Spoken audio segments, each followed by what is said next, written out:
আসসালামু আলাইকুম রহমতুল্লাহ। এটি হচ্ছে দ্বিতীয়টা,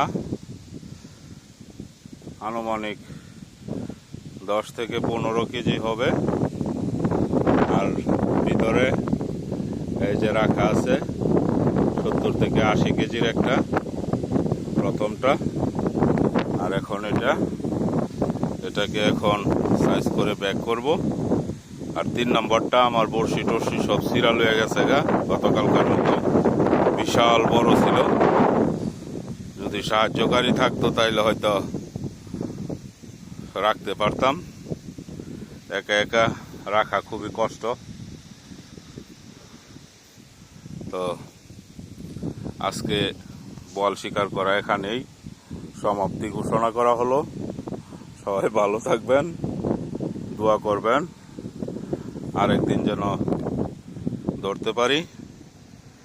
আল্লাহ হাফেজ।